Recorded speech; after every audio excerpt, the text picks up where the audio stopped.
Hi APPSC మరియు టీఎస్పీఎస్సికి సంబంధించి group 1, 2, 3ని మనం ఆన్లైన్లో క్లాసెస్ అందజేస్తున్నాం. క్లాసెస్తో పాటు మెటీరియల్ అందజేస్తున్నాం. ఎవ్రీ వీక్ టెస్ట్లు కూడా కండక్ట్ చేసుకుంటున్నాం. సో ఎక్కడైతే అప్డేట్స్ ఇవ్వాలో ఆ అప్డేట్స్ని కూడా అందజేస్తూ వస్తున్నాం. ఈరోజు మనము ఈ neat for new water policy Mihir Shah committee ఏం చెప్పిందో దానిని పరిశీలన చేస్తాం. సో కొత్తగా గ్రూప్ 1 చేరిన అభ్యర్థులు ఎవరైతే ఉన్నారో వాళ్ళు ఆన్సర్ రాయడానికి ఇబ్బంది పడుతున్నారు. వాళ్ళందరినీ కూడా దృష్టిలో పెట్టుకొని గ్రూప్ 1 మెయిన్స్ ఆన్సర్లో ఉండవలసిన ముఖ్యమైన 10 పాయింట్లు ఏమిటి, ఆ 10 పాయింట్లను మీరు ఏ విధంగా ఉపయోగించుకోవచ్చు. సో మొత్తం 8 రకాలుగా ప్రశ్న రావడానికి యావరేజ్ ఇంకా డిఫరెంట్ టైప్స్లో రావచ్చు. బేసికల్గా 8 టైప్స్లో అనేది క్వశ్చన్ డిమాండ్ అనేది మనకు రైజ్ అవుతుంది. డిస్కస్ అని కానీ, క్రిటిక్స్ అని కానీ, ఎక్స్ప్లెయిన్ అని కానీ, ఇట్లా 8 టైప్స్లో. సో ఈ 8 రకాలుగా వచ్చే ఆన్సర్ మీద మనము ఏ విధంగా ఒక పట్టు సాధించాలి అనే అంశాన్ని ఈరోజు నేను మీకు తెలియజేస్తాను. సో ఈ క్లాస్ నేను కొత్తగా చేస్తున్న అభ్యర్థుల్ని దృష్టిలో పెట్టుకొని చేస్తున్నది. ఆల్రెడీ సీనియర్ అభ్యర్థులు ఎవరైతే ఉన్నారో వాళ్ళు ఆన్సర్ రైటింగ్ స్కిల్స్ ఎవరైతే వచ్చినాయో వాళ్ళు జస్ట్ ఆన్సర్ నుంచి వినొచ్చు. సో స్టార్టింగ్లో ఇప్పుడు అడుగు వేస్తూ ఏం రాయాలి ఆన్సర్లో అనే ఆలోచిస్తున్న అభ్యర్థులకి ఇది ఉపయోగపడుతుంది. So neat for new water policy అనేది ఇది టైటిల్. సో దీని మీద ఎన్ని రకాల ప్రశ్న అనేది వస్తుంది అది మనకు ఫస్ట్ మన బ్రెయిన్లో రావాలి. ఎన్ని రకాలుగా ప్రశ్న రావచ్చు. సెకండ్, వచ్చే ప్రతి ప్రశ్నకి ఇప్పుడు గ్రూప్ 1 మెయిన్స్ అంతా కూడా ఎగ్జామ్ హాల్లో ఏ విధంగా ఉంటుందంటే దాన్ని మనము ఏరియాని ప్రిడిక్ట్ చేయగలుగుతాం, కానీ ఎగ్జాక్ట్గా ఇదే ప్రశ్న what is the need for new water policy for 2021 అని అన్నీ రావచ్చు. లేదా discuss question demand discuss the need for new water policy 2021 అని రావచ్చు. లేదా critically examine the need for new water policy 2021 అని రావచ్చు. ఇలా ఎన్ని రకాలైనా కానీ ప్రశ్న అనేది ఎగ్జామ్ హాల్లో మనము ఎక్స్పెక్ట్ చేయొచ్చు. ఇక్కడ నేను డిస్కస్ చేసిన ఈ క్రిటికల్లీ అని కానీ, ఎగ్జామిన్ అని కానీ, డిస్కస్ అని కానీ ప్రతిదానికి కూడా కొద్దిపాటి ఆన్సర్ వేరియేషన్ అనేది మీకు కనిపిస్తూ వస్తుంది. సో ఫస్ట్ మన ఐడియా ఏ విధంగా రావాలంటే ఒక ఏరియాని చూస్ చేసుకుంటాం. ఎస్, వాటర్ పాలసీ అనేది ఈ ఏరియాలో ప్రశ్న ఈసారి ఖచ్చితంగా వస్తుంది అని ఒక కంక్లూజన్కి వస్తాం. వచ్చిన తర్వాత ఏ విధంగా దీన్ని ప్రశ్న అనేది మనం ఊహించవచ్చు అనేది ఒక 2-3 ఆన్సర్స్ అనేది రాసుకుంటాం. సో నేను డిస్కస్ అనే దానికి రాసుకున్నాను, discuss the need for the new water policy అని రాసుకున్నాను. లేదా క్రిటికల్లీ ఎగ్జామిన్ అనే దానికి ఆన్సర్ రాసుకోవటం జరిగింది. కానీ అక్కడ ఎగ్జామ్ హాల్లో ఎక్స్ప్లెయిన్ అని ఇచ్చాడు అనుకుందాం. లేదా ఇక్కడ నేను ఎక్స్ప్లెయిన్ అనే ఆన్సర్ ప్రిపేర్ చేసుకుని అక్కడ డిస్కస్ అని ఇచ్చాడు అనుకుందాం ఉదాహరణకి. So around 80% mains question paper అన్నది అక్కడ మనము ఫ్రెష్గా అక్కడ క్వశ్చన్ చూసినట్టే ఉంటుంది. కాకపోతే కొంచెం ఆలోచిస్తే మీరు ఏదైతే వర్క్ చేశారో దాని నుంచి ఆ ప్రశ్న అనేది వస్తుంది. సో చాలామంది అభ్యర్థులు కరెక్ట్గా మెయిన్స్ ఎగ్జాము ఒక 2 months 3 months ఉన్నప్పుడు అప్పుడు ఆన్సర్స్ ఒక 10 ప్రశ్నలు తీసుకొని దాన్ని బట్టి కొట్టి వెళ్దాము అనే స్ట్రాటజీలో ఉంటారు. దాని వలన కొద్దిపాటి ఇబ్బందులు అక్కడ మీరు ఫేస్ చేయవలసి వస్తుంది. సో అదే మేజర్ డిసైడింగ్ ఫ్యాక్టర్ అయ్యే అవకాశాలు ఉంటాయి. ఆ కారణం చేత ప్రతి అభ్యర్థి కూడా ఆన్సర్ రాసే విధానాన్ని, ఆ స్కిల్ డెవలప్మెంట్ ఏదైతే ఉంటుందో దాన్ని డెవలప్మెంట్ చేసుకోండి.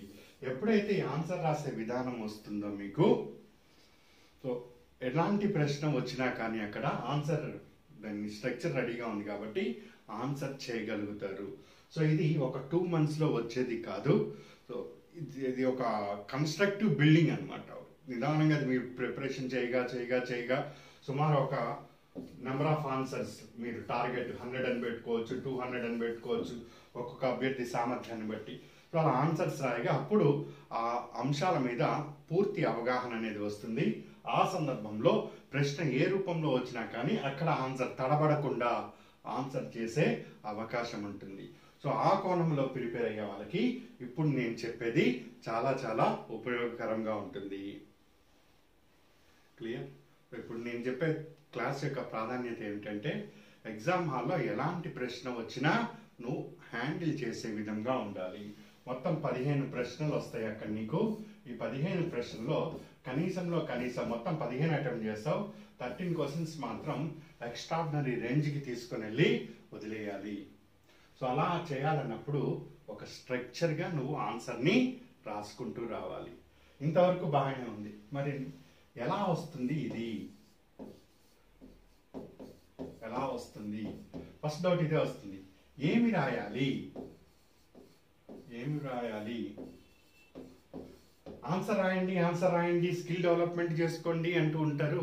అసలు నేను ఆన్సర్ ఏం రాయాలండి? నేను అది చదువుతున్నాను, ఇది చదువుతున్నాను, నాకేమో ఏదో రాస్తూ ఉంటే అది ఏదో డంప్ లాగా అనిపిస్తుంది తప్పితే ఆన్సర్ రాయటం రావట్లేదు, ఇంకా ఏం రాయాలి నేను అనే డౌట్ అనేది సహజంగా వస్తుంది. అది ఫ్రెష్గా ఇప్పుడే నువ్వు ఆన్సర్ మొదలు పెడుతున్నప్పుడు ఫస్ట్ నీకు ఎరేజ్ అయ్యే డౌట్స్ అన్నీ కూడా ఈ విధంగానే ఉంటూ ఉంటాయి. ఓ 30-40 ఆన్సర్స్ నువ్వు రాయగా అప్పుడు నువ్వు ప్రశ్నని అర్థం చేసుకుంటావు. ఆల్రెడీ నీ దగ్గర ఇన్పుట్స్ అనేది ఉంటాయి. సో ఆన్సర్ రాయటంలో నీకు ఎలాంటి సమస్య ఏర్పడదు. మరి ఈ ఇనీషియల్గా ఏర్పడుతున్న ఈ ప్రశ్నని, ఇదే మేజర్, దీనిని ఏ విధంగా అధిగమించాలి? సో ఈ ఒక్క పాయింట్ నీకు అర్థమైంది అంటే, నేను ఈరోజు రాసిస్తానండి, గ్రూప్ 1 జాబ్ తప్పకుండా సాధిస్తారు ఎవరైనా కానీ. ఇక్కడ అభ్యర్థి సామర్థ్యాలతో పుట్టాడా, సామర్థ్యం లేకుండా పుట్టాడా అన్నది ఇర్రెలవెంట్. సో ఏ అభ్యర్థి ప్రయత్నం చేసినా గ్రూప్ 1 జాబ్ తప్పకుండా సాధించవచ్చు.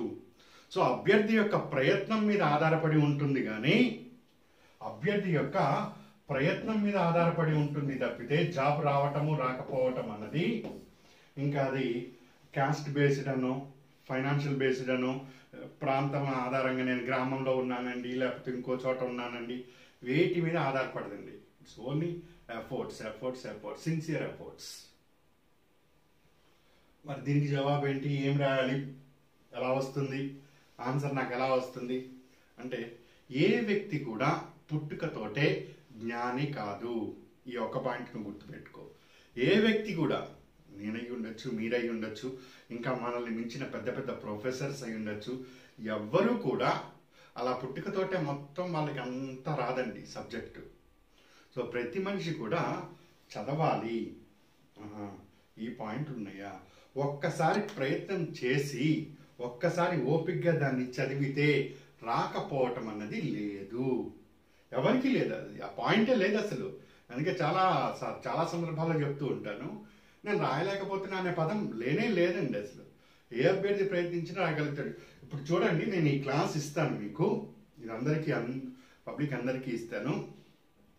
సో ఏ అభ్యర్థి అయినా కానీ ఈ క్లాస్ పూర్తిగా విన్న తర్వాత పెన్ను పేపర్ పెట్టి ఒక 100 నుంచి 120 వర్డ్స్, ఆన్సర్లు కూడా అవే కావాలి నీకు, 120 పదాలు రాయగలుగుతాడో లేదో టెస్ట్ చేసుకోండి. సో ఎక్కడ డ్రాబ్యాక్ ఏర్పడుతుందంటే అభ్యర్థికి చదవడవు. ఆన్సర్స్ ఉంటాయి, ఇలా రెడీగా పెట్టేసుకుంటాడండి. సో మెటీరియల్స్ ఉంటాయి, డౌన్లోడ్లు ఉంటాయి, అయిపోయింది చదివేశాను, క్లాస్ ఏమన్నాడు, క్లాస్ చేసాను, అయిపోయింది, ఇట్లాంటి ధోరణిలో ఉంటాడు తప్పితే సిన్సియర్గా ఆన్సర్ పట్టుకొని, లేదా నీ దగ్గర ఉండే కంటెంట్ ఏదైతే ఉన్నదో పట్టుకొని, దీని అర్థం ఏమిటి, వాటర్ డిమాండ్ అన్నాడు, వాటర్ సప్లై అని ఎందుకు అనట్లేదు? సరే ఫస్ట్ ఒక రౌండ్ చదవండి, చదివిన తర్వాత అది ఒకసారి క్లాస్ వినండి, విన్న తర్వాత సెకండ్ టైం మళ్ళీ ఒక్కసారి వినండి, నష్టమేమీ లేదు. సెకండ్ టైం ఇంకొకసారి వినండి. ఇప్పుడు ప్రతి దాని మీద కూడా నీకు స్పష్టత ఏర్పడుతుంది. సో ఇక్కడి నుంచి నీకు చెప్పు, నాకు రాదు అనే పదాన్ని అప్పుడు ఉపయోగించండి, అప్పుడు ఆలోచిద్దాం. అసలు అది లేనే లేదండి, ఆ పదం అనేది లేదు. సో వినటంలో లోపము, ఆచరణలో లోపము మినహా ఇక మరే విషయము కాదు. సో అందుకని మళ్ళీ చెప్తున్నాను అభ్యర్థులకి, ఒక కన్స్ట్రక్టివ్గా ప్రయత్నం చేయండి. సో ఒక ప్రణాళికాబద్ధంగా మీరు చేయగలిగితే ఏమి రాయాలి ఆన్సర్లో అనే దాని మీద స్పష్టంగా వస్తుంది. సో దానికి ఒకసారి వినండి, విని చదవండి. సో ఇక్కడ నా క్లాసే వినాలని లేదు, మీకు ఏ సోర్స్ ఉంటే ఆ సోర్స్ను ఉపయోగించి చదువుకోవచ్చు. ఈరోజు గూగుల్ సెర్చ్లో కొడితే నెంబర్ ఆఫ్ సోర్సెస్ మీ కళ్ళ ఎదుట ఉపయోగం వస్తున్నాయి, వచ్చేస్తూ ఉంటాయి. సో ఆ సోర్స్ని ఉపయోగించుకోండి. ఏ సోర్స్ లేకుండా రావటానికి నువ్వేమి హిమాలయాలో కూర్చొని తపస్సు చేయటం లేదు, దేవుడు మనకు ఆ విధంగా కరుణించటానికి. సో ప్రయత్నిస్తే తప్పితే దేవుడు కరుణించడు. ఇక్కడ ఆ విషయాన్ని అందరం గమనించాలి. సో నేను మీకు ఆన్సర్ చెప్పాలన్నా నేను కూడా ఆ మీర్షా కమిటీ రిపోర్ట్ ఏమి ఇచ్చాడో దాని అనాలిసిస్ ఏంటి, దాని అంతా నేను గ్రౌండ్ వర్క్ చేసుకొని నేను నీకు ఈ క్లాస్ ఇవ్వడానికి మీరు నమ్మినా నమ్మకపోయినా కనీసం 4-5 పేపర్ల మీద గ్రౌండ్ వర్క్ చేసుకుంటా. ఇటువైపు వెళ్తే ఎందుకు వచ్చింది, ఈ కమిటీలో ఇదే ఎందుకు చెప్పాడు. గతంలో నేషనల్ వాటర్ పాలసీ 2012లో ఉంది. సో 2012లో ఏం చెప్పాడు, 2012 నుంచి 2021కి కొత్తగా ఏమొచ్చింది, మీర్షా కమిటీ 1లో ఏం చెప్పాడు, 2లో ఏం చెప్పాడు. ఇప్పుడు నేను మన అభ్యర్థులకి చెప్తున్నది 2ఆ 1ఆ ఏది చెప్పుకోవాలి. సో 1 నుంచి 2కి ఉండే ప్రత్యేకత ఏమిటి, సో ఈ 2ని ఇంత ఫోకస్ చేయడానికి ప్రత్యేక కారణాలు ఏంటి, ఇట్లా ఎన్నో విశ్లేషణ అనేది చేసుకున్న తర్వాత మాత్రమే నేను ఈ క్లాస్ నీకు ప్రొజెక్ట్ చేయటం జరుగుతుంది. తప్పితే ఏదో వచ్చానో నాకు ప్రాథమిక అవగాహన ఉంది, వాటర్ డిమాండ్ పెరగడానికి జనాభా పెరుగుదల కారణం అని చెప్పేసి సరిపోదు. ఇదంతా కూడా నేను వర్క్ చేసుకున్న తర్వాతే ఇది దిగటం జరుగుతున్నది. సో నేను ఈ విధంగా చేస్తున్నప్పుడు ఎగ్జామ్ హాల్లో ప్రయత్నించి ప్రజెంట్ చేయాల్సిన నువ్వు ఇంకెంత వరకు చేయాలో ఆలోచించు. సో మొత్తం సింక్రనైజ్ చేసి నేను సింపుల్గా నీకు ప్రజెంట్ చేస్తున్నప్పుడు ఆ విధంగా దాన్ని నువ్వు ప్రజెంట్ చెయ్యి. కేవలం 10 పాయింట్లు అండి అంతే. ఈ 10 పాయింట్స్ నువ్వు గుర్తుపెట్టుకొని ఈ 10 పాయింట్స్ నువ్వు రాయగలిగావు అంటే ఆన్సర్ అన్నది ఆడుకోవచ్చు. ఇక నువ్వు ఇంకొక చాలా సింపుల్, చాలా చాలా తేలికైన అంశం.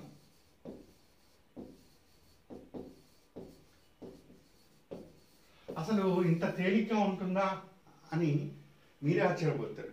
దీన్ని మీర్షా కమిటీ 2 దాన్ని అటు తిప్పి ఇటు తిప్పి వాడు ఏం చెప్పాడు, పాలసీ ఇవన్నీ అన్ని చదివిన తర్వాత సారాంశం అన్నది ఇక తెలిసిందే, ఏముండదు. అది ఒక మూసి ఉన్న పిడికిల్ లాంటిది, లోపల ఏముండదు. అక్కడ కొన్ని కీ పదాలు ఉంటాయి, కీవర్డ్స్. ఆ పదాలు నువ్వు మీర్షా కమిటీకి రాయి, ఇండస్ట్రియల్ డెవలప్మెంట్కి రాయి, లేకపోతే ఇన్ఫ్లేషన్కి రాయి, పెట్రోల్ బగ్గుమంటానికి రాయి, లేదా కాళేశ్వరం ప్రాజెక్టుకి రాయి, లేదా పోలేశ్వరం ప్రాజెక్టుకి రాయి. ఏ దానికి రాసినా కానీ ఆన్సర్ మొత్తం అక్కడే తిరుగుతుంది. ఆన్సర్ మొత్తం కూడా అక్కడే తిరుగుతుంది. సో ఆ పాయింట్ని కానీ క్యాచ్ చేసామంటే అద్భుతమైన ఫలితాలు మనము అందుకుంటాము. సో ఉదాహరణ చూడు, ఈ 10 పాయింట్స్ మాత్రం పట్టుకో. సో ఈ 10 points, point 1, point 2, point 3, point 4, point 5. So ఇది సబ్ హెడింగ్ లాగా ఇట్లా పెట్టేసుకో. ఇందులో ఒక సబ్ హెడింగ్లో ఒక 10 పదాలు, 10 నుంచి 15 వర్డ్స్, పదాలు అంటాం వచ్చేటట్టు చూడు. 10 మినిట్స్లో కంప్లీట్ అయిపోవాలి. ఇది నీ టార్గెట్. క్లియర్? సో చూద్దాం ఇప్పుడు. చాలా ఈజీ అండి, చూడండి ఎలా చేస్తాం. సో ఇప్పుడు కొత్తగా నీటి విధానం ఎందుకు అనేది ఫస్ట్ డిస్కస్ చేస్తాను. విధానంలో ఉండాల్సిన ముఖ్య అంశాలు ఏంటో డిస్కస్ చేస్తాను. దీన్ని గ్రాఫికల్గా మనకు ఈజీ వే ఆఫ్ ప్రజెంటేషన్ని తీసుకోవడం. సో ఇక్కడ మనం డిస్కస్ అనే దానికి ఏ విధంగా, క్రిటిక్స్ అనే దానికి ఏ విధంగా, ఎలా వచ్చినా కానీ ఈ 10 పాయింట్లతోటే తిప్పచ్చు. మొత్తం ఈ 10 పాయింట్లేనా అండి అంటే కాదు, ఇంకా నువ్వు వర్కౌట్ చేస్తే ఇంకా అద్భుతమైన పాయింట్స్ వాటిని కూడా నువ్వు జోడించుకోవచ్చు. సో ఎవ్వరు రాసినా కానీ మెయిన్స్లో ఇదే అని ఉండదు. 10 పాయింట్లు ఇంతకు మించి లేదు అంటానికి చెప్పడానికి వీళ్ళే తప్పు. అలా చెప్పటం కూడా అభ్యర్థుల్ని తప్పుదోవ పట్టిస్తున్నట్టే అది. ఇంకా ఉంటాయి మీరు చేయొచ్చు, కానీ ఇవైతే మేజర్ పాయింట్స్. వీటిని కాదని ఇంకేమైనా రాసుకోవచ్చు, తప్పేమీ లేదు. అక్కడ మీ యొక్క సామర్థ్యం మీద ఆధారపడి ఉంటుంది. మీరు ఏ విధంగా ఆ పాయింట్ని జస్టిఫై చేస్తున్నారనే దాని మీద కూడా ఆధారపడి ఉంటుంది. సో ఇప్పుడు కొత్తగా పాయింట్లోకి వెళ్తే మనము ఎందుకు నీటి విధానం కావాలి, నేను అండర్స్టాండ్ చేసుకోవాలి. ఎందుకు నీటి విధానం కావాలి? సో ఒకటి, జనాభా పెరుగుదల, పంటల నికర విస్తీర్ణం పెరుగుతుంది, పారిశ్రామికీకరణ పెరుగుతుంది, సేవారంగం విస్తృతి, పర్యావరణం పరిరక్షించుకోవాలి నేను. ఈ సాధారణ అంశాలు ఎక్కడ చూసినా అవే కనిపిస్తాయి. ఎందుకు భారతదేశం పారిశ్రామికీకరణ కావాలి? జనాభా పెరుగుతుంది, ఈ పంటల సాగు పెరుగుతున్నప్పుడు ఆగ్రో బేస్డ్ ఇండస్ట్రీస్ అంటాము. పారిశ్రామికీకరణ అన్నది ఇంకో పెద్ద ఇంకా పరిశ్రమలు విస్తరించడానికి ఉపయోగపడుతుంది. దేనికైనా కానీ నేను ఇలాంటి పాయింట్స్ని చూస్ చేసుకుంటా. సో 5 పాయింట్స్ నువ్వు ఈజీగా చూస్ చేసేసుకున్నావు. దాన్ని ఏ విధంగా ఉపయోగిస్తామన్నది ఇప్పుడు సబ్జెక్ట్. కంటెంట్ అనేది అందులో వస్తుంది, అది చూడు. అక్కడ కావాలి, ఇక్కడ ఈ ఎక్స్పర్ట్స్ యొక్క అవసరం అన్నది. సాధారణ అంశాలు ఇవి నేను అక్కడ పెట్టేసుకున్నాను. ప్రత్యేకమైన అంశాలు. నీటికి ప్రత్యేకత ఏముంటుందండి? నీటికి ప్రత్యేకత ఎవరిని అడిగినా, చిన్నపిల్ల వాళ్ళని అడిగితే చెప్పేస్తారు. ఒకటి సర్ఫేస్ వాటర్ అంటాం. డ్యాములు, కాలువల ద్వారా నీరు అన్నది సరఫరా అవుతూ వస్తుంది, లేదా భూగర్భ జలాల ద్వారా సరఫరా అవుతూ వస్తుంది. దేనికి ఉపయోగించుకుంటాం నీరు? ఇగో వ్యవసాయ రంగంలో ఉపయోగించుకుంటాం, ఇగో పరిశ్రమ రంగంలో ఉపయోగించుకుంటాం, ఇదిగో సేవా రంగంలో ఉపయోగించుకుంటాం. ఈ 3 రంగాలు కాకుండా ఇంకేముంటాయండి? ఇక ఇక్కడే డొమెస్టిక్ లేకపోతే ఇండస్ట్రీలు ఇట్లా కేటగిరైజేషన్ చేసి రాసుకోవటం జరుగుతుంది. వస్తాం డీటెయిల్గా అన్నీ కూడా చూద్దాం ఒక్కొక్కటి. ఇట్లా ప్రత్యేకమైన అంశాలను పెట్టుకొని నేను డ్యామ్ సామర్థ్యము, నిల్వ సామర్థ్యము అని ఇట్లా ఒక 5 పాయింట్స్ కలెక్ట్ చేసుకున్నా. మొత్తం ఈ 10 పాయింట్ల చుట్టూనే నా ఆన్సర్ అంతా కూడా తిప్పుకుంటాను నేను. ఈ 10 పాయింట్స్ తోటే నేను ఆన్సర్ తిప్పుకుంటా. ఇక్కడ నీకు ఇంకొక డౌట్ రావాలి. ఏంటి ఆ డౌటు? మరి ఇప్పుడు ఈ 10 పాయింట్లు నేను రాస్తాను, నా వెనకాలండే అభ్యర్థి రాస్తాడు, ముందుండే అభ్యర్థి రాస్తారు, ఇంకా 10 మంది రాస్తారు. మరి ఎక్కడ ఎగ్జామినర్ వ్యత్యాసం కనుక్కునేది? అందరికీ 4/5 వేసుకుంటూ పోతే సరిపోతుందా? కాదు. ఇక్కడే ప్రజెంటేషన్ స్కిల్ అంటాం. ప్రజెంటేషన్ స్కిల్ అంటే అందరూ జనాభా పెరుగుదల అంటాం. సో ఈ జనాభా పెరుగుదల అన్నది కొత్త నీటి విధానంకి ఏ విధంగా కారణం అవుతుంది, ఇది చెప్పు. ఈ పాయింట్ అనేది ఎగ్జామినర్ అటెన్షన్ని నీ వైపు లాగుతుంది. అక్కడ ఆ పాయింట్ దగ్గర నువ్వు ఎంత శ్రమ చేశావు దీని వెనకాల అనేది అర్థమవుతుంది. జనాభా పెరుగుదల, ఆబ్వియస్లీ జనాభా పెరుగుతుంది కాబట్టి కొత్త నీటి విధానం కావాలి. ఇది తిరుగులేని పాయింట్. ఎవడు చెప్పిన ఎంత వాటర్ ఎక్స్పర్ట్, ఎంత పెద్ద ఇంజనీర్ అయినా, సాక్షాత్తు గజేంద్ర షెకావత్ నీటి శాఖ మంత్రి కేంద్రంలో ఉన్న ఆయన అయినా కానీ చెప్పవలసింది ఏంటంటే భారతదేశంలో ఈరోజు 120 కోట్ల జనాభా ఉంది, అది 130 కోట్లు వెళ్తుంది. 2030 సంవత్సరం నాటికి ఇంత జనాభా పెరిగే అవకాశం ఉంటుంది, 2050 నాటికి ఇంత జనాభా పెరిగే అవకాశం ఉంటుంది. ఈ రోజు ఇస్తున్న వాటర్ సప్లైనే 2050 నాటికి ఇస్తే, ఈ రోజు చెంబుడు నీళ్ళు ఇచ్చాను, ఆ రోజు గ్లాసు నీళ్ళు ఇవ్వటానికి కూడా నాకు సరిపోదు అన్న విషయము కామన్ సెన్స్ ఆలోచిస్తే ఎవరికైనా అర్థమవుతుంది. అది మంత్రి అయినా కానీ కామన్ మ్యాన్ అయినా కానీ. సో ఇక్కడే ద వే ఆఫ్ ప్రజెంటేషన్ అనేది మార్చాలి నువ్వు. సో జనాభా పెరుగుదల అన్నది ఏ విధంగా కొత్త నీటి విధానము తీసుకురావటానికి కారణమవుతుంది. జనాభా పెరుగుదల ఏ విధంగా కొత్త దాన్ని తీసుకురావటానికి కారణమవుతుంది. ఇక్కడ నువ్వు అబ్జర్వ్ చేయండి.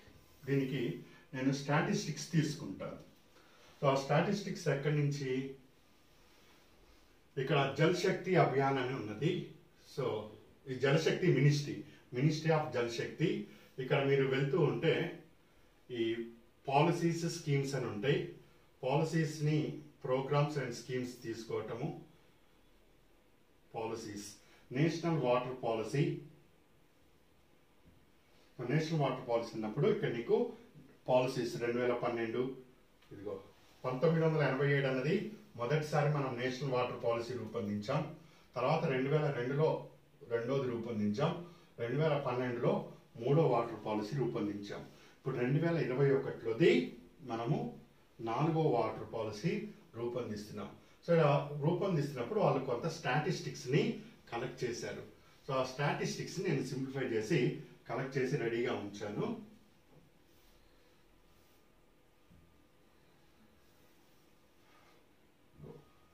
నేను ఇప్పుడు చూపించిన జలశక్తి అభియాన్ నుంచి నేను స్టడీ చేసి దాన్ని ఇక్కడి నుంచి దీన్ని కట్ చేసి తీసుకొని ఇక్కడ నీకు ప్రజెంట్ చేస్తున్నా. సో ఇది ఇంత వర్క్ చేసుకున్నా. ఇక్కడ ఇన్ని పేజెస్ చదువుకోవాలి. సో ఇక్కడ ఈ పేజీలో ఏం ఉపయోగపడుతున్నది, ఈ పేజీలో ఏం ఉపయోగపడుతున్నది, ఇక్కడ ఏం ఉపయోగపడుతున్నది, ఇలా అన్ని స్టడీ చేసుకుంటూ వస్తే నాకు ఆ ఇవన్నీ కూడా ఇప్పుడు ఉపయోగపడుతున్నాయి. ఇక్కడ మరొక పాయింట్ చూడండి, 2001లో జనాభా 100 కోట్లు, 2011లో 120 కోట్లు, అది పెరుగుతూ వస్తుంది. పర్ క్యాపిటల్ అవైలబిలిటీ 2001లో 18-16 క్యూబిక్ మీటర్స్. జాగ్రత్తగా అబ్జర్వ్ చేయి. పర్ క్యాపిటల్ వాటర్ అవైలబిలిటీ అంటే తలసరి ఎంత నీటి లభ్యత లభిస్తున్నది. బకెటెడ్ నీళ్ళ, చెంబులో నీళ్ళ, గ్లాసులో నీళ్ళ. 2001లో 18 బకెట్లు నీరు లభించింది. నీకు అర్థం అవటానికి 1 క్యూబిక్ మీటర్ రాసుకో. 2011లో జనాభా పెరిగింది కదా, 18 బకెట్ల నీరు కాస్త 15 బకెట్ల నీరు అయిపోయింది. 15 బకెట్ల నీరు అయిపోయింది. ఇంకా 2021లో ప్రెస్ ఇన్ఫర్మేషన్ నేను ఇచ్చింది కదా, 2020 మార్చి 2న ప్రెస్ ఇన్ఫర్మేషన్ ఇచ్చింది. 2021లో అంటే ఇప్పుడు ప్రెసెంట్ మనం ఉన్న చోట 15 బకెట్ల నుంచి 14 బకెట్ల నీరే వస్తున్నది. తగ్గిపోతుందా లేదా జనాభా పెరుగుతుంటే? 2031 నాటికి, ఇక నుంచి 10 ఏళ్ల తర్వాత ఇంకా జనాభా పెరుగుతున్నది, అప్పటికి 13 బకెట్ల నీరులే వస్తుంది. 18 బకెట్ల నీరు నుంచి ఈరోజు నేను 13 బకెట్ల నీటికి వచ్చేసాను. అంటే తగ్గిపోతున్నది నీటి per capital water availability. So జనాభా పెరుగుదల వలన నీటి లభ్యత తగ్గిపోతుంది. ఇదే విధంగా జనాభా పెరుగుతూ పోతుంటే నీటి లభ్యత అన్నది ఇంకా ఇంకా ఇంకా తగ్గిపోతుంది. 2050 సంవత్సరం వచ్చేసరికల్లా ఇక చెంబుల్లో లెక్క పెట్టుకోవాలి నీళ్లు ఎంత ఇచ్చాడు అనేది. బకెట్లలోకి వచ్చాము, ఇక్కడ 13 బకెట్లు వచ్చాము, అప్పటికల్లా 5 బకెట్ల నీరు ఇస్తే అదే గొప్పగా చెప్పుకుంటాము. 5 బకెట్ల నీళ్ళు స్నానం చేయడానికి ఉపయోగపడదు, మోంగడుకోవడానికి ఉపయోగపడదు, ఇంకా మన దైనందిన కార్యక్రమాలు దేనికి ఉపయోగపడవు. సో ఆ రోజు మనిషి యొక్క దుస్థితి ఏ విధంగా ఉంటుందో మీరు అబ్జర్వ్ చేయొచ్చు. సో రాబోయే ఆ క్రైసిస్ని, ఆ సమస్యని దృష్టిలో పెట్టుకొని ఇప్పుడు ఒక విధానాన్ని తీసుకురావాలి. ఇదిగో 2031 నాటికి కూడా నేను 18 బకెట్ల నీరు అందజేయాలి. 1800 సుమారుగా 1800 క్యూబిక్ మీటర్ల నీటిని అందచేసే లక్ష్యంతోటి నీటి విధానం ఉండాలి. ఇప్పుడు అందట్లేదు కాబట్టే నేను కొత్త నీటి విధానానికి వెళ్తున్నాను. ఇంకేం కావాలండి నీకు? అర్థమైందా లేదా పాయింట్?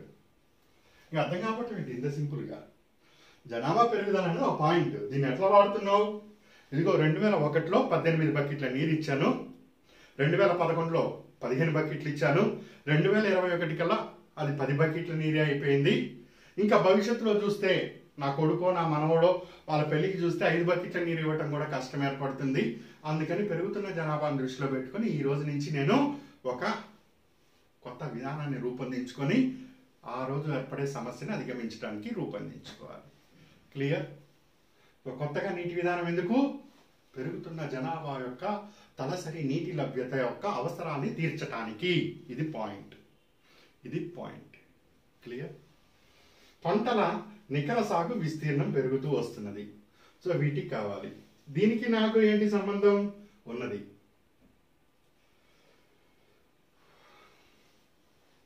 భారతదేశం మొత్తం 324.18 మిలియన్ హెక్టార్స్ ఇంత వైశాల్యం ఉంది. ఈరోజు 110.12 మిలియన్ హెక్టార్లు సాగు చేస్తున్నాం, వ్యవసాయం చేస్తున్నాం. ఈ 111 మిలియన్ హెక్టార్స్లో 45% ఈ రోజుకి కూడా ఈ వనరులు, నీటి వనరులు, ఉపరితలం అయితే ఏమి, భూగర్భం అయితే ఏమి, వీటి మీద ఆధారపడి పనిచేస్తున్నాయి.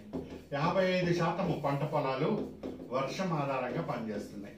సో దేవుణ్ణి నమ్ముకొని పనిచేస్తే 55% వర్షం పడితే పంటలు పండితే, లేకపోతే లేదు.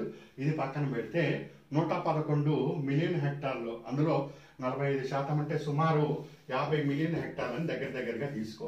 50 మిలియన్ హెక్టార్లు పంట సాగు అన్నది ఉపరితల నీరు, ఉపరితలం అంటే కెనాల్స్, డ్యామ్స్, వీటి ద్వారా, లేదా భూగర్భ జలాలు, వీటి ద్వారానే సాగు అవుతున్నది. ఇంకా గొప్పతనం ఏంటంటే ఈ 50 మిలియన్ హెక్టార్లో కూడా 80% నీరు వరి, చెరుకు, గోధుమ ఈ పంటలకే ఖర్చు అవుతున్నది. ఈ పంటలకే, చెరుకు పంటకి ఎక్కువ నీరు కావాలి. ఏ ప్రాంతంలో అయితే నదీ నీటి ప్రవాహం ఉంటుందో అధికంగా, ఆ ప్రాంతంలో చెరుకు పంట అధికంగా పండుతుంది. సో ఆ ప్రాంతంలో రైతులను అడిగితే వరి చెరుకే ఉపయోగిస్తున్నాం అంటారు. నువ్వు ఎక్కడైనా చూడు, కృష్ణా గోదావరి జిల్లాలు చూసుకో, లేదా ఇటువైపు నిజామాబాద్ నుంచి చూసుకో, ఎక్కడైనా చూసుకో, గోదావరి జిల్లా కానీ ఎక్కడైనా కానీ చెరుకు పండింది అంటే అక్కడ వాటర్ రిసోర్స్ పుష్కలంగా ఉన్నాయి అని అర్థం. ఎక్కువ వాటర్ అంతా కూడా ఇదే కన్జంప్షన్ చేస్తున్నది. సో ఈరోజు మొత్తం నీటి ఉపయోగంలో నీటి వినియోగం 100% మనం ఉపయోగిస్తున్నామంటే అందులో 70% వ్యవసాయ పనులకే ఉపయోగిస్తున్నాము. 78% రఫ్లీ ఇది వ్యవసాయ పనులకే ఉపయోగిస్తున్నాం. వ్యవసాయ రంగానికి భారతదేశంలో అధిక నీటి సాగు అనేది అవుతుంది. 5% పరిశ్రమలకి ఉపయోగిస్తున్నాం, ఒక 5% ఈ ఇతర మన దైనందిన కార్యక్రమాలకి ఉపయోగించుకుంటూ వస్తున్నాం. సో వ్యవసాయ రంగంలో అధికంగా నీటి అవసరం అన్నది ఏర్పడుతున్నది. సో ఇక్కడ నాకు ఒకటి జనాభా పెరుగుదల, నెక్స్ట్ పంటల నికర సాగు విస్తీర్ణం నేను పెంచుకుంటూ పోతున్నాను. 2011లో లెక్క నేను చెప్పింది 111 హెక్టార్లు అన్నది. అంతకుముందు ఇది 106 అట్లా ఉండేది. ఇది 111 కూడా కాదు, ఇంకా 131 మిలియన్ హెక్టార్లు పోవాలి, 151 మిలియన్ హెక్టార్లు పోవాలి, అవసరమైతే 200 మిలియన్ హెక్టార్లకు కూడా పోవాలి. పెరుగుతున్న జనాభా యొక్క అవసరాలు తీర్చుకోవాలంటే ఎక్కువ భూమిని వ్యవసాయ యోగ్యం చేసుకుంటూ పోవాలి. నేను ఒకటి ఉత్పత్తిని పెంచుకోవాలి, ఇంకోటి ఎక్కువ భూమిని వ్యవసాయ యోగ్యం చేసుకుంటూ పోవాలి. అలా వెళ్తున్నప్పుడు రేపు భవిష్యత్తులో తప్పనిసరిగా నీటి సమస్య అనేది ఏర్పడుతుంది. అవునా కదా? పంటల నికర సాగు విస్తీర్ణం పెరగటం వలన నీటి యొక్క డిమాండ్ పెరుగుతూ వస్తుంది. కాబట్టి నేను ఒక కొత్త విధానాన్ని తీసుకోవాలి, అక్కడ ఈ లోటు అన్నది ఉండకూడదు. నెక్స్ట్ పారిశ్రామికీకరణ. ఈరోజు మోడీ చెప్తున్నాడు made in India, made in India, made in India. So ఈ పారిశ్రామికీకరణ పెరుగుతున్నది అనుకోండి, ఆటోమేటిక్గా ప్రతి పరిశ్రమకి కూడా నీటి వినియోగం అన్నది అత్యవసరము. ప్రతి పరిశ్రమకి కూడా అవసరమే. థర్మల్ పవర్ ప్లాంట్స్ 87% వాటర్ని ఇది కన్జ్యూమ్ చేస్తున్నది. ఇంజనీరింగ్ పరిశ్రమలు 5%, పేపర్ అండ్ పల్ప్ అది 2.3, textiles, steel industry, sugar industry, fertilisers, ఇతరాలు, ఈ ప్రతి పరిశ్రమకి కూడా నీరు అవసరమే. సో ఇలా నీరు అవసరము, డిమాండ్ పెరుగుతూ వస్తున్నది. కాబట్టి పరిశ్రమలు పెంచుకోవాలా వద్దా? ఇండియాలో ఒక మాట, పరిశ్రమలు పెంచుకోవాలా వద్దా? ఇప్పుడు నేను చెప్పిన విద్యుత్ ప్లాంట్లు కానీ, ఫెర్టిలైజర్ కానీ, షుగర్ ఇండస్ట్రీ కానీ, ఇంకోటి కానీ ఇంకోటి కానీ పరిశ్రమలు పెంచాలా వద్దా? సో పారిశ్రామికీకరణ జరుగుతుందంటే ఏం జరుగుతుంది? నీటి యొక్క డిమాండ్ పెరుగుతుంది. సో పెరుగుతున్న నీటి డిమాండ్ని మనం ప్రొజెక్ట్ చేసుకొని తగ్గించుకోవాలా వద్దా? తగ్గించుకోవాలి. అందుకే కొత్త నీటి విధానానికి నేను వెళ్తున్నాను. క్లియర్? సేవారంగం విస్తృతి. సేవారంగానికి నాకేంటండి సంబంధం? ఇది ఒక కొత్త పాయింట్.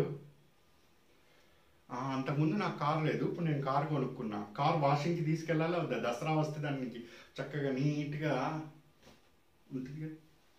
జనాభా పెరుగుతూ వస్తుంటే ఫ్లష్ వాటర్ ఉపయోగిస్తాం కదా. నాన్ పోర్టబుల్ వాటర్, తాగునీరు కాకుండా ఇతర అన్ని వస్తువులకి నీకు పెరుగుతూ వస్తుందా లేదా డిమాండ్ సర్వీస్ సెక్టార్స్లో? ప్రతి సర్వీస్ సెక్టార్ కూడా డైరెక్ట్లీ ఆర్ ఇండైరెక్ట్లీ నీకు వాటర్ టచ్ అయ్యే వెళ్తూ వస్తున్నది. నువ్వు జొమాటో పెట్టు, జొమాటోకి వాటర్కి ఎలాంటి సంబంధం లేదు. వాళ్ళు ఏదో ఆర్డర్ ఇస్తాడు, ఇది తీసుకుపోతాడు. మరి వాళ్ళు ఆర్డర్ ఇవ్వాలంటే అక్కడ రెస్టారెంట్స్ అనేది పనిచేయాలా? రెస్టారెంట్లో గిన్నెలు అవన్నీ తోమాలి కదండి, వాటర్ కావాల్సిందే కదా. సో ఈరోజు సర్వీస్ సెక్టార్ విస్తృతి పెరుగుతున్నా కొద్దీ, కొత్త బస్ స్టాండ్లు వస్తున్నా కొద్దీ, కొత్త రైల్వే స్టేషన్స్ వస్తున్నా కొద్దీ, కొత్త విమానాశ్రయాలు వస్తున్నా కొద్దీ, కొత్త విస్తరణ జరుగుతున్నా కొద్దీ, కొత్త పట్టణాలు ఏర్పడుతున్నా కొద్దీ, పట్టణాలు ఏర్పడితే జనాభా వలస వచ్చినట్టే కదా. జనాభా ఒకటి వలస వచ్చారంటే వాళ్ళ యొక్క దైనందిన కార్యక్రమాలు, భోజనం చేశాక తర్వాత రోజు దైనందిన కార్యక్రమాలు ఉంటాయి కదా, ఇవన్నీ జరగాల్సిందే. దాన్ని ఎవడు ఆపలేడు, ఆపితే వాడు పైకి పోయినట్టే. మరి ఇవన్నీ కూడా వాటర్ వినియోగం ఎక్కడ కావాలి? సో విస్తృతి పెరిగిపోతుంది, సేవారంగము విస్తృతి. ఓకే, పర్యావరణము.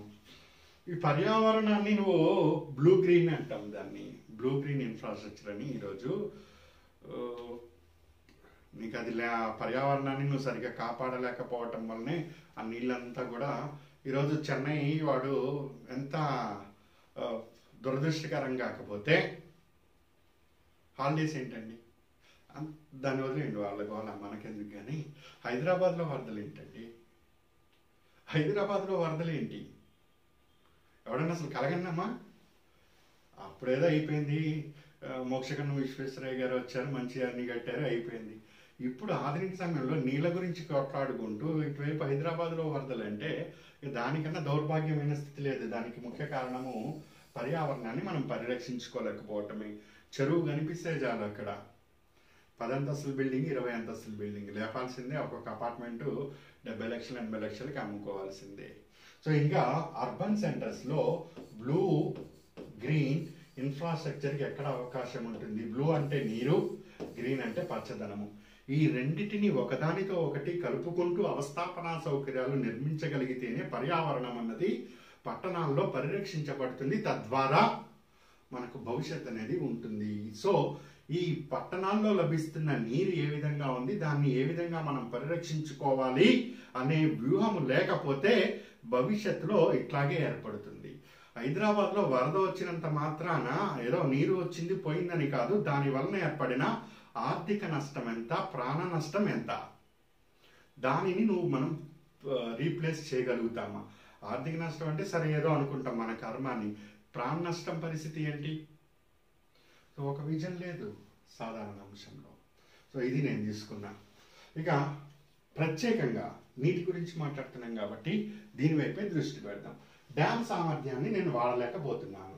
నెక్స్ట్ నిల్వ సామర్థ్యం లోపం, తర్వాత నీటిని వృధా చేయటం, రైతుకి నిల్వ ఉన్న నీరు కూడా మనం ఇవ్వలేకపోవటం, నీటి సంబంధిత ఘర్షణలు, వీటిని కూడా మనం పరిశీలన చేద్దాం.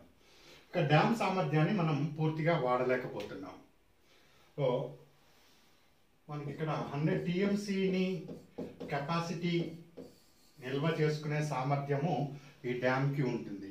కానీ దాంట్లో ఆ పూర్తి 100 టీఎంసీ నీటిని మనం స్టోర్ చేసుకోలేకపోతున్నాం. దేనికి స్టోర్ చేసుకోలేకపోతున్నాం అంటే మనం ఇక్కడ ఈ వాటర్ డ్యామ్స్ ఇవి పరిశీలన చేస్తే ఏవేవో కొట్టుకొని వస్తూ ఉంటాయి ఇక్కడ నీటిలో. కానీ ఇక్కడ ఈ వాటర్లో పూడిక అనేది ఏర్పడుతూ వస్తుంది. మట్టి ఇవన్నీ కూడా పేరుకుపోయి ఒక లేయర్స్ లాగా ఫామ్ అయిపోతూ ఉంటాయి. దానివల్ల పూర్తిగా ఈ పొటెన్షియల్ ఏదైతే ఉంటుందో డ్యామ్ యొక్క పొటెన్షియల్, దానిని మనం వినియోగించుకోలేకపోతూ ఉంటాం. సో ఇది కూడా మనకు ఒక లోపం. తర్వాత ఇప్పుడు రాబోయే నీటి పాలసీలో ఎప్పటికప్పుడు ఈ డ్యామ్ సామర్థ్యాన్ని పెంపొందించుకుంటూ పోవాలి. ఇలా పెంపొందించుకుంటూ పోవటం వలన మనం ఎక్కువ నీటిని స్టోర్ చేసుకోవటానికి అవకాశం ఉంటుంది. అదే ఇక్కడ మనము చెప్తున్నాం. నిల్వ సామర్థ్యము లోపము. 140 కోట్ల మంది జనాభా, 140 కోట్ల జనాభా ఉన్న చైనాలో 785 బిలియన్ క్యూబిక్ మీటర్ సామర్థ్యమున్న డ్యాముల నిర్వహణ జరుగుతున్నది. 120 కోట్ల జనాభా ఉన్న భారతదేశంలో 253 బిలియన్ క్యూబిక్ మీటర్ల నిల్వ సామర్థ్యం ఉన్న నీటి నిర్వహణ అనేది జరుగుతున్నది. విడిగిడికి మనకు పెద్ద వ్యత్యాసం లేదు. ఒక 20 కోట్ల ఆల్రెడీ ఇది రీచ్ కూడా అయిపోయి ఉంటాం. సో నిల్వ చేసుకునే సామర్థ్యము భారతదేశంలో చాలా తక్కువగా ఉంది. స్టాటిస్టిక్స్ కూడా నేను చూపించాను దీనికి సంబంధించి.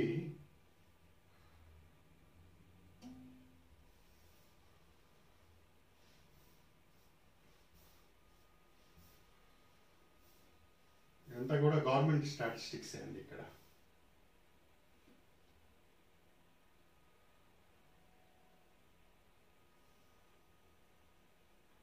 ఎస్టిమేటెడ్ యూటిలిటీ స్టోరేజ్ పొజిషన్,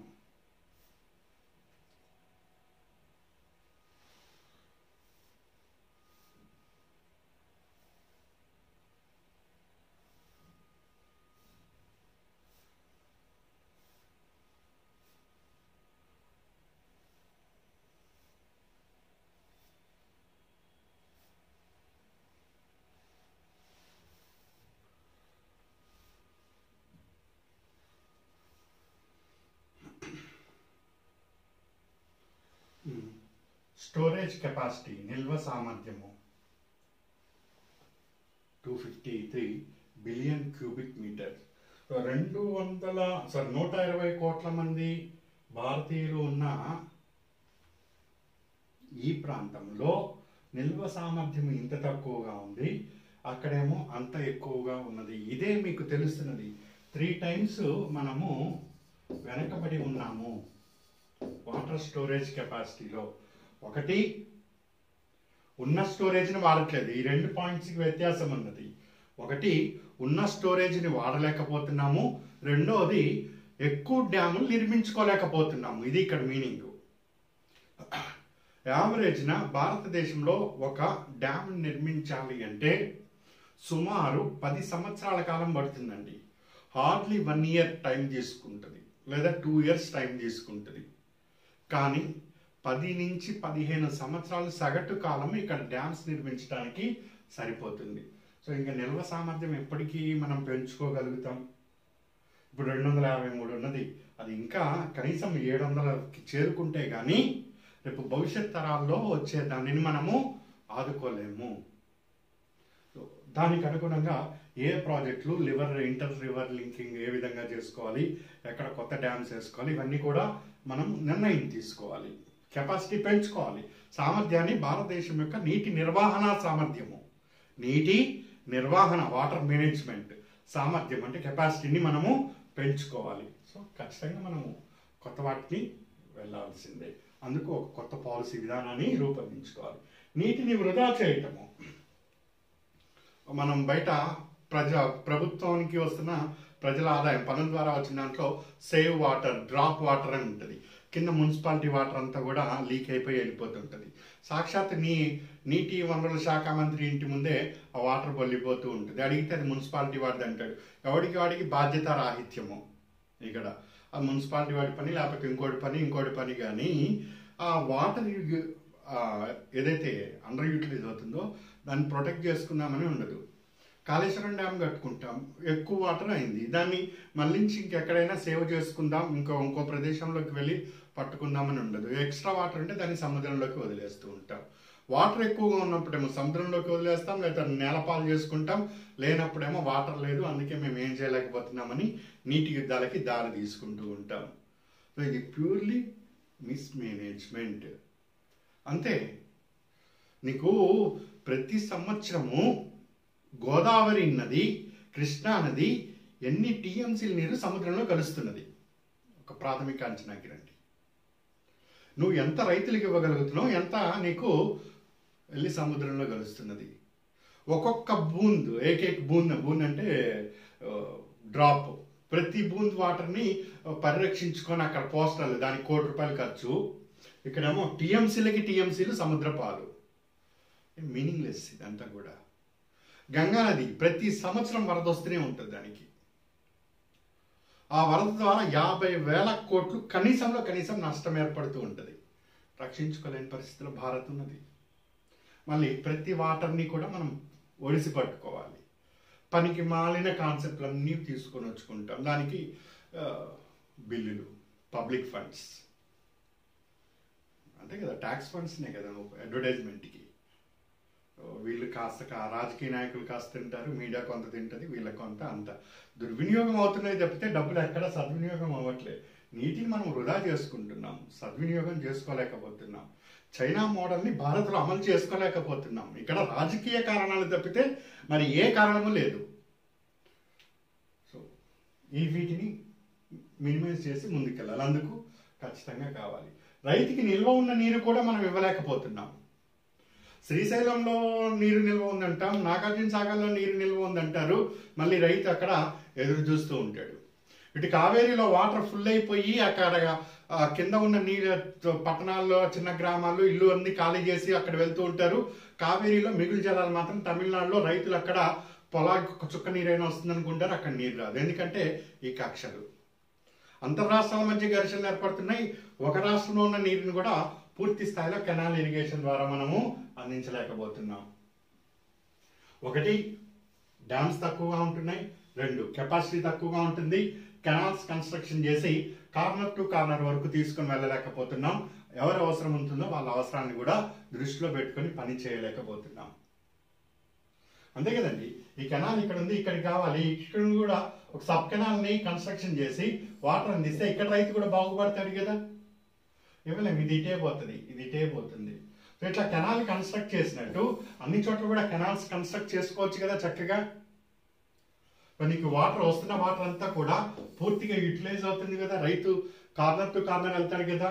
ఈ రోజు మొత్తము 324 మిలియన్ హెక్టార్ల భూమిలో 111 హెక్టార్లని సాగు చేస్తున్నాం అంటున్నాం. అందులో 50 హెక్టార్లకి మాత్రమే నీరు అందించగలుగుతున్నాం. మిగిలిన 60 హెక్టార్ల నీటికి, హెక్టార్ల భూమికి నీరు అందివ్వలేకపోతున్నామని సిగ్గు లేకుండా 75 సంవత్సరాల స్వాతంత్ర దినోత్సవ వేడుకలు జరుపుకుంటున్న భారతదేశము ఈ 60 మిలియన్ హెక్టార్లకి కూడా కెనాల్స్ ని కన్స్ట్రక్ట్ చేసి నీరు అందిస్తే వచ్చే నష్టం ఏమిటి? వీరు చేస్తున్న రాజకీయ ఈ దుర్వినియోగం ఏదైతే ఉంటుందో, ఆర్థిక వ్యవహారాల దుర్వినియోగం, దాంట్లో 10%ని పూర్తి స్థాయిలో ఉపయోగించుకున్న దీంట్లో ప్రతి రైతు యొక్క అవసరాన్ని మనం తీర్చుకోగలుగుతాము. సో కెనాల్ కన్స్ట్రక్షన్స్ లో వరస్ట్ ఉన్నాం. నీకు ఎందుకు అంత స్టాటిస్టిక్స్ ఓపెన్ చేసి చూడండి. మొత్తం పండుతున్న వాటర్ ఏదైతే నువ్వు ఇరిగేషన్ కి అందిస్తున్నావు అంటున్నావో అందులో భూగర్భ జలాల ద్వారానే ఎక్కువగా వస్తున్నాయి. అరౌండ్ 60% వాటర్ అన్నది భూగర్భ జలాలు. ఎక్కడికక్కడ నువ్వు బోర్వెల్స్, ఇట్లా బోర్వెల్స్ ద్వారా ఇంకో ద్వారానే తీసుకుంటున్నావు. దీనివల్ల ఒకటి భూగర్భ జలాలు ఎండిపోయి తాగునీరు సమస్య ఏర్పడుతున్నది. రెండవది విద్యుత్ ఖర్చు అన్నది రైతుకి అదనంగా భారం అవుతున్నది. ఒకటి విద్యుత్ ఖర్చు, రెండు తాగునీరు, వాటర్ టేబుల్ మొత్తం కూడా డిస్ట్రాయ్ అయిపోతుంది. కరువు కాటకాలు అవే కారణము. కరువు ఎందుకు వస్తున్నది? ఇందుకే వస్తున్నది. సో ఒక ప్రాపర్ మేనేజ్మెంట్ అన్నది లేదు భారతదేశంలో. సో ప్రాపర్ మేనేజ్మెంట్, నీటి నిర్వహణ, మిర్షా కమిటీ మొత్తం కూడా వాటర్ మేనేజ్మెంట్ నిర్వహణ మీదే ఉన్నది. సో ఈ నిర్వహణ అన్నది కరెక్ట్ గా ఉండాలి, గవర్నెన్స్ అనేది కరెక్ట్ గా ఉండాలి. సో అండర్ గ్రౌండ్ వాటర్ వాడు ఎంతవరకు పూర్తి ఎక్స్ప్లాయిట్ చేయడానికి వీల్లేదు. ఒక ప్రాంతం పూర్తిగా డ్రై అయిపోతుంది, ఇంకో ప్రాంతము దాని పరిస్థితి చెప్పక్కర్లే మనం. సో ఇది నీటిని వృధా చేసుకుంటున్నాం, రైతులకి నీరు అందించలేకపోతున్నాం. నీటి ఘర్షణలో చూడండి, నిన్న కేసీఆర్ మీటింగ్లో కూడా అబ్జర్వ్ చేశారో లేదో, ఈ కృష్ణా రివర్ బోర్డు ఏదో ఎవడో జర్నలిస్ట్ అడిగితే ఆయన ఆన్సర్ ఇవ్వటం. సరే, ఆయన ఆన్సర్ ఏమైనా కానీ ఆంధ్రప్రదేశ్ తెలంగాణ విభజన 2014లో జరిగింది. 7 సంవత్సరాలైంది విభజన జరిగి. ఈ 7 సంవత్సరాల్లో ఈ రెండు రాష్ట్రాల మధ్య ఈ కృష్ణా రివర్ ప్రాబ్లంని, వాటర్ ప్రాబ్లంని సాల్వ్ చేయలేకపోతుంది కేంద్రం. మన అభ్యర్థులు కొంతమంది గతిశక్తి అని ఆన్సర్ కూడా రాశారు. ఈ గతిశక్తికి PM 60 పాయింట్ ప్రోగ్రామ్ అని ఒక ఆన్సర్ కూడా రాశారు. మనం ప్రశ్న ఇచ్చాము. ఈ 60 పాయింట్లు ఏంటంటే నెంబర్ ఆఫ్ యాక్ట్స్, ఎక్కువగా ఉన్న చట్టాన్ని మినిమైజ్ చేసి తక్కువ చట్టాల్లోకి తీసుకొని వెళ్ళటం. రెండోది వేగవంతంగా పరిపాలన అందించటం, వేగవంతమైన పరిపాలన అందించటం. అదే కదా PM 60 పాయింట్లో అభ్యర్థుల ఆన్సర్ రాసింది. మరి ఇక్కడ చూడండి, 7 సంవత్సరాలైంది ఆంధ్ర తెలంగాణ మధ్య ఈ కృష్ణా వాటర్ ఏదైతే ఉంటుందో ఆ ప్రాబ్లం సాల్వ్ కాలేదు. మరి ఏం చేస్తున్నట్టు? ఆయన రైజ్ చేసిన పాయింట్ కరెక్టే అక్కడ. సో ఈ ఘర్షణ, కావేరీ రివరు ఇది కర్ణాటక, ఇది ఈ తమిళనాడు అని చాలా స్పష్టంగా క్లియర్ చేసి ఆ ప్రాబ్లం ఎందుకు సాల్వ్ చేయలేకపోతున్నాం? ఇప్పుడు రేపు చైనా తోటి మనకు ఘర్షణ అనేది ఏర్పడితే బ్రహ్మపుత్ర నది యొక్క పరిస్థితి ఏమిటి? ఇవన్నీ చాలా ఆలోచించి నిర్ణయం తీసుకోవాల్సింది. ఒకవైపు డ్రై అయిపోతున్నది ఏరియాస్, ఇంకోవైపు ఏమో ఓవర్ఫ్లో అవుతుంది. ఎందుకు ఇంటర్లింకింగ్ ఆఫ్ రివర్స్ నువ్వు చేపట్టలేకపోతున్నావు? So there are number of issues. వాటన్నిటిని సార్ట్అవుట్ చేయాలి. నీటి సంబంధమైన ఘర్షణలు రాకుండా చూసుకోవాలి. సో ఏమన్నంటే వాటర్ అన్నది స్టేట్ సబ్జెక్టు, మనకు central list, state list, concurrent list అని ఉంటుంది. స్టేట్ సబ్జెక్టు రాష్ట్ర ప్రభుత్వాలు చూసుకోవాలి. మరి కేంద్ర ప్రభుత్వం ఎందుకు అక్కడ పనిలేక? ఒకవేళ కేంద్ర ప్రభుత్వం తీసుకుంటే ఫెడరలిజం దెబ్బతింటుందంట. ఫెడరలిజం అంటే సమాఖ్య వ్యవస్థ దెబ్బతింటుంది. బుద్ధున్నోడు ఎవడైనా కానీ, రాజ్యాంగంలో నైపుణ్యం ఉన్నవాడు ఎవడైనా కానీ, సమాఖ్య వ్యవస్థ అన్నది కేంద్రము మరియు రాష్ట్రము ఒకరితో ఒకటి కలిసి పనిచేయడానికి ఏర్పడింది తప్పితే కేంద్రము రాష్ట్రంతో కానీ రాష్ట్రము కేంద్రంతో కానీ ఘర్షణ వాతావరణం సృష్టించడానికి ఏర్పడలేదు. సమాఖ్య వ్యవస్థ కేంద్రము అక్కడ మోడీ, రాష్ట్రము ఇక్కడ కేసీఆర్ కానీ జగన్ కానీ ఇద్దరు కలిసి పనిచేయడానికి ఏర్పాటు చేసింది. కానీ అంబేద్కర్ ఏర్పాటు చేసిన రాజ్యాంగము వీళ్ళిద్దరిని కొట్టుకొని చావండి అని ఉద్దేశంతో ఏర్పాటు చేయలేదు. వీళ్ళ యొక్క పర్సనల్ ఈగోల వలన రాజకీయ లబ్ధి కోసం ఘర్షణలు జరుగుతున్నాయి తప్పితే కేంద్రము రాష్ట్రానికి మధ్య నిజంగా కేంద్రము రాష్ట్రము నీటి సమస్యని తీర్చాలని చిత్తశుద్ధి ఉంటే ప్రాబ్లం ఎరేస్ కాదు. అక్కడ సమాఖ్య వ్యవస్థ అనేది ఉన్నదే సాల్వ్ చేయడానికి. దాన్ని నువ్వు తప్పుగా అర్థం చేసుకొని నీ పొలిటికల్ బెనిఫిట్కి వాడుతున్నావు తప్పితే అది కాదు. సో భవిష్యత్తులో నీటి సంబంధిత ఘర్షణను తగ్గించడానికి కూడా వాటర్ పాలసీ అనేది చాలా చాలా ఇంపార్టెంట్. గతంలో 2012లో లేని అంశాలు ఇప్పుడు ప్రస్తుతము ఏర్పడిన సర్కమ్స్టెన్స్, ప్రస్తుతము ఏవైతే డిమాండ్ చేస్తున్నాయో వాటన్నిటిని దృష్టిలో పెట్టుకొని మనము ఈ వాటర్ పాలసీని రూపొందించుకుంటాము. అందుకే 2012తో పోలిస్తే 2021 పాలసీ భిన్నంగా ఉంటుంది.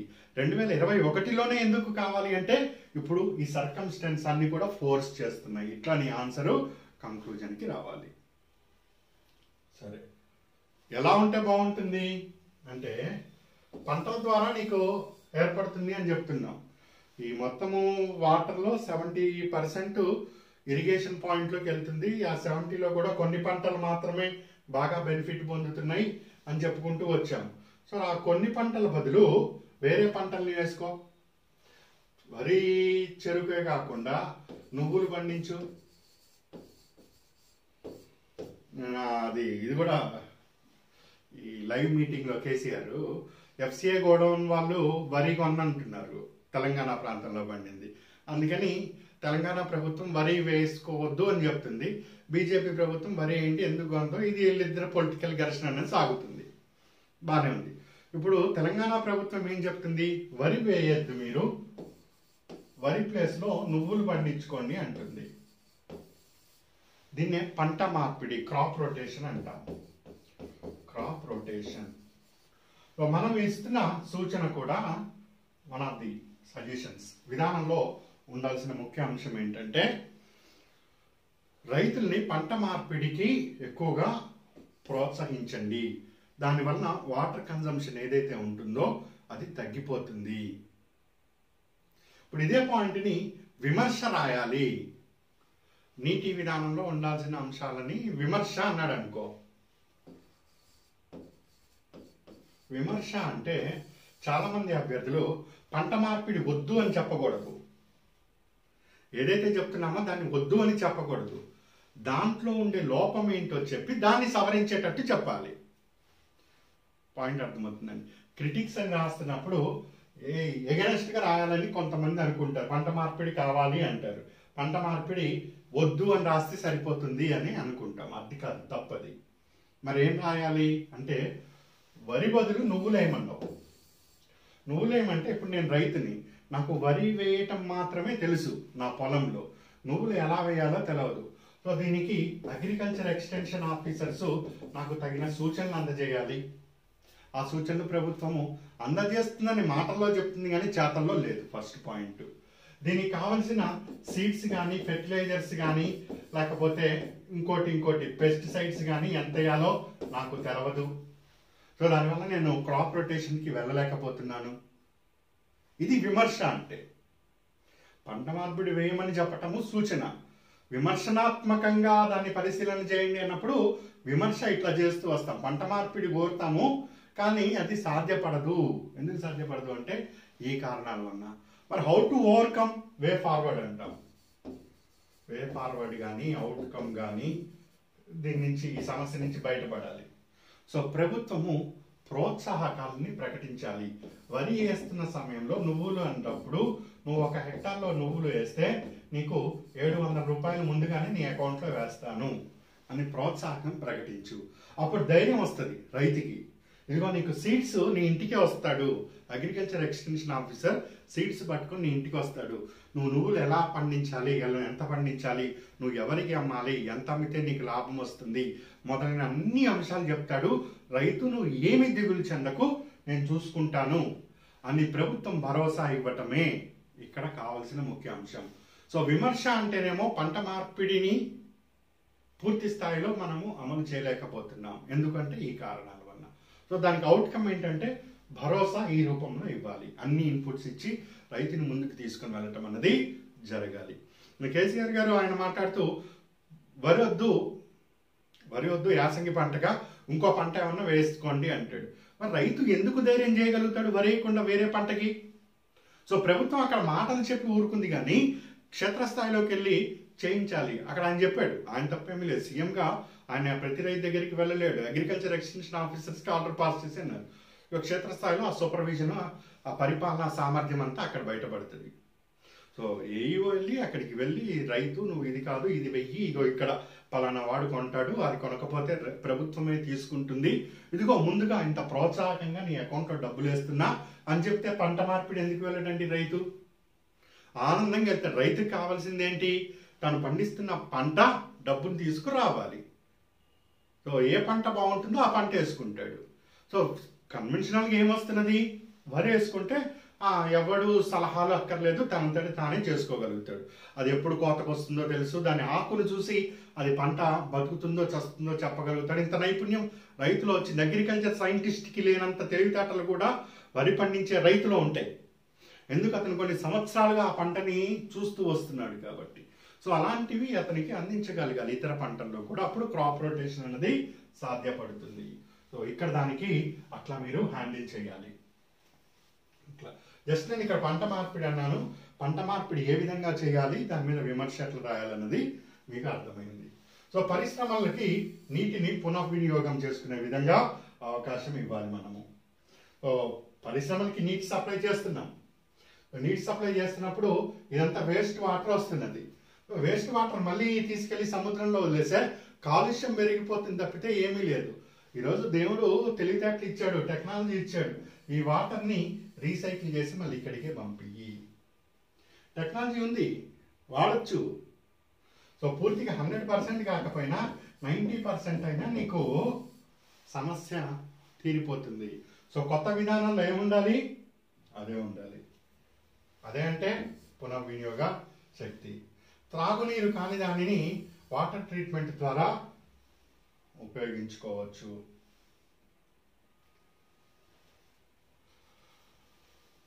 ఇప్పుడు ఈ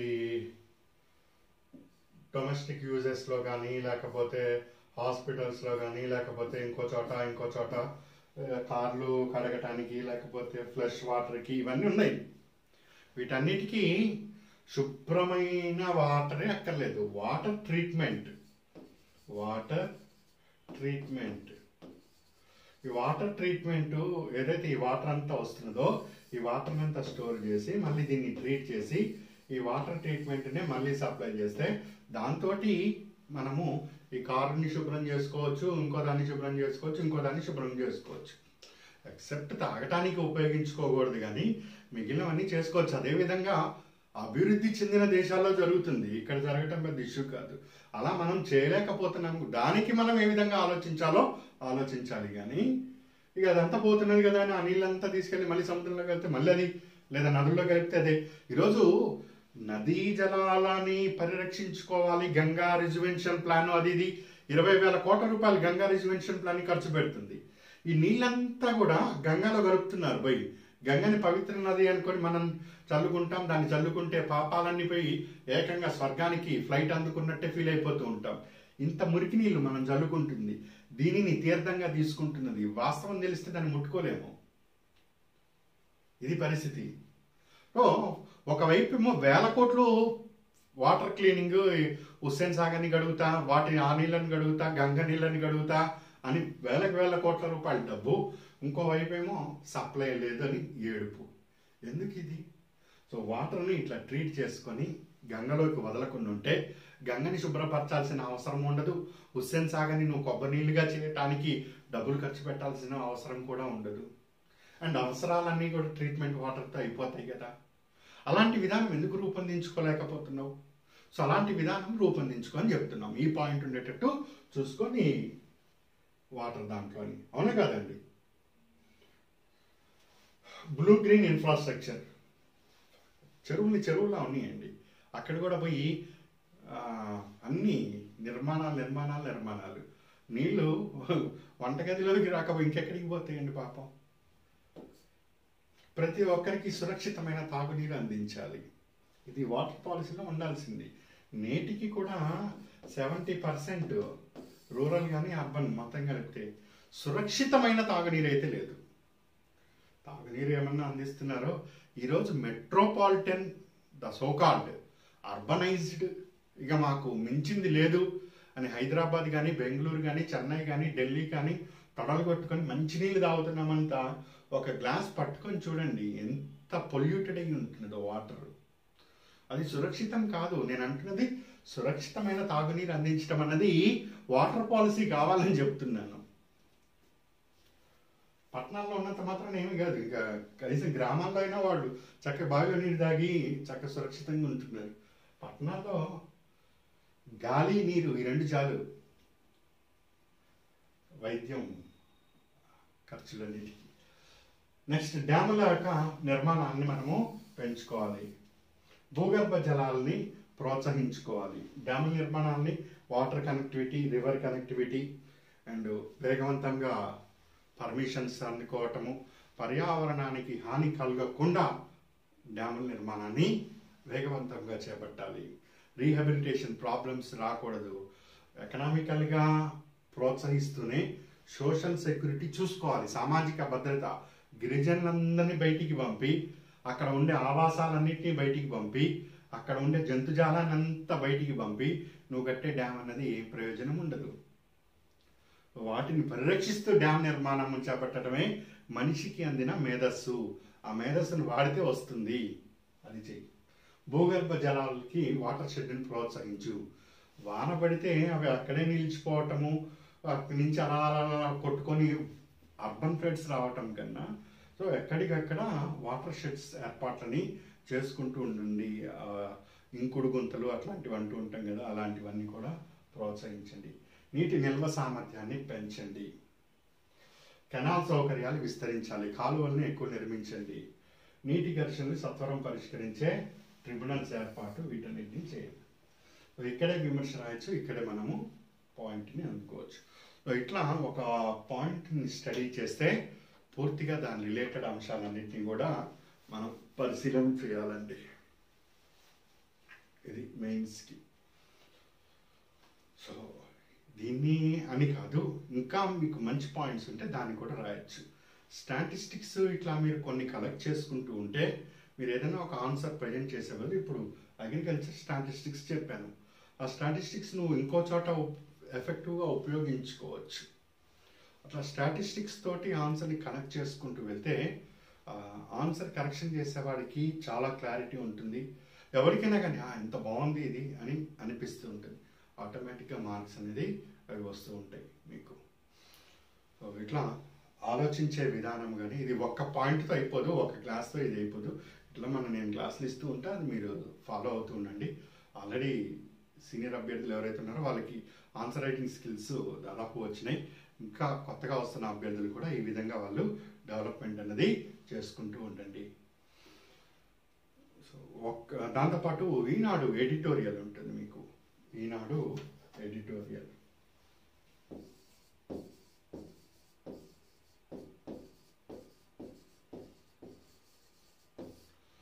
సాధారణంగా ఇక్కడ economic times, Hindu, times of India, వీటిల్లో వచ్చే ఎడిటోరియల్ కొద్దిపాటి మార్పులతోటి కొంతకాలానికి ఈనాడులో మనం గమనిస్తాం. అది వేరే ఇష్యూ పక్కన పెడితే. సో ఈ పేపర్ని, న్యూస్ పేపర్లో ఎడిటోరియల్స్ని మనకు ఎస్ఎస్ లేని అభ్యర్థులు ఎవరైనా ఉంటే ఈరోజు నెట్ నుంచి అవన్నీ డౌన్లోడ్ పెట్టుకోవచ్చు, చేసుకోవచ్చు, అవన్నీ ఉంటాయి. అవన్నీ కూడా ఎందుకు అనుకుంటే ఈనాడులో ఎడిటోరియల్స్ మాత్రం తప్పనిసరిగా చదవండి. ఈ ఎడిటోరియల్స్ వాళ్ళు ఏ విధంగా ఇంట్రడక్షన్ వస్తుంది, ఏ విధంగా వాళ్ళ బాడీ అనేది ఆన్సర్ యొక్క బాడీ అనేది ప్రజెంటేషన్ ఉంది, ఏ విధంగా కంక్లూజన్ అనేది ఒక రెగ్యులర్ హ్యాబిట్గా ఉండాలి మీకు. సో అలా ఒక ప్రాక్టీస్గా చేస్తూరండి. అవి చాలా చాలా ఉపయోగపడుతుంది. కేవలం ఒక పాయింట్ని ఏ విధంగా మీ ప్రజెంటేషన్ ఉండాలనే కాకుండా ఆ పాయింట్ని ఎంత దూరం తీసుకొని వెళ్ళొచ్చు ఆన్సర్లో ఇన్ టైంలో అన్నది కూడా మీకు అలవాటు పడుతూ వస్తుంది. సో ఓకేనండి. సో నెక్స్ట్ క్లాస్తో మళ్ళీ నేను మిమ్మల్ని మీట్ అవుతాను. Good luck.